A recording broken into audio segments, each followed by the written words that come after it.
And the basic principle behind daily bread is that God has given you all you need for today. Yes, God has shown up in your past.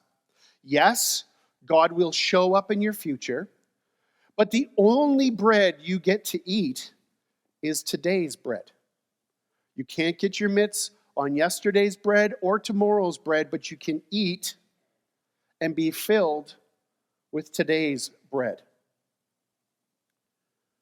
And that is a core principle that the authors and the collectors of the story of Exodus wanted to get across. So this idea of God providing for you right here and right now. Now, this promise is a very sweet thought, and you could probably stick it on a wooden plaque and put a tasteful meadow or a flower behind it and sell it for $29.95 at the local Christian bookstore, if there still was such a thing. But the people in this chapter, I want to point out, they are living this promise on hard mode. I want you to think about that for a second. What would happen if God didn't show up one day? Or worse, what if God took a couple weeks off? What would happen? Well, people would die. They would die if God didn't show up for them. These people are incredibly vulnerable in this story.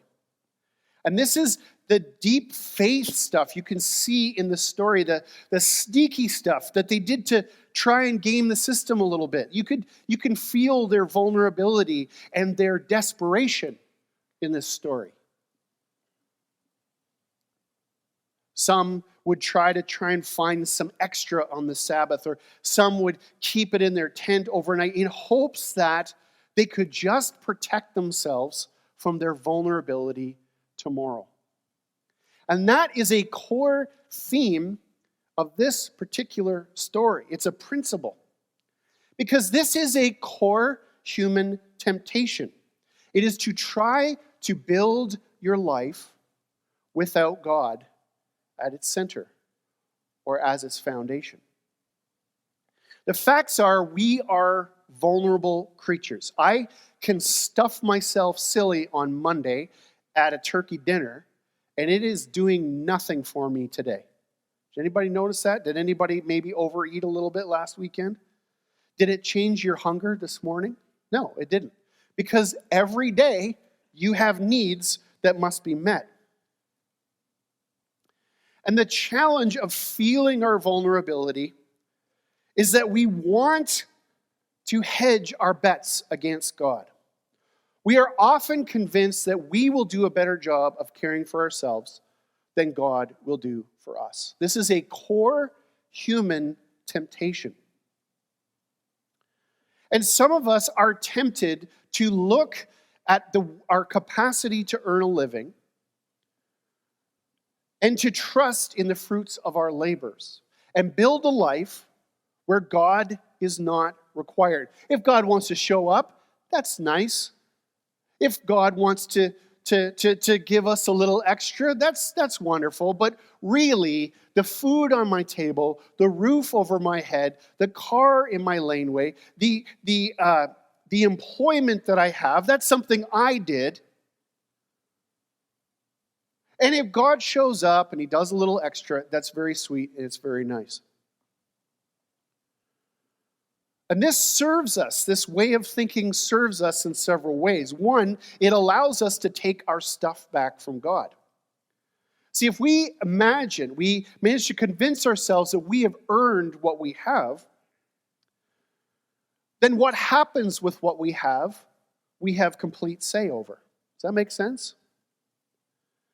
And the challenge with this is that if God can't break the back of my self-sufficiency, if God can't enter into my vulnerability, then this erodes God's capacity to bless the world through me.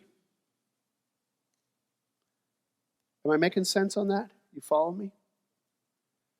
That part of generosity, part of Christian generosity, part of God-inspired generosity is a view of my possessions in which I see them not only as my thing, but as something that belongs to God. And it came from God. And so therefore it is my responsibility to use it in a God-honoring way. But if I earned everything I have, then God doesn't have to be a part of that equation. And so there is a dimension where God is trying to squeeze himself in to overcrowded lives. There's another principle here at work, and it's the principle of withness. Did you hear me? I didn't lisp there. The principle of withness.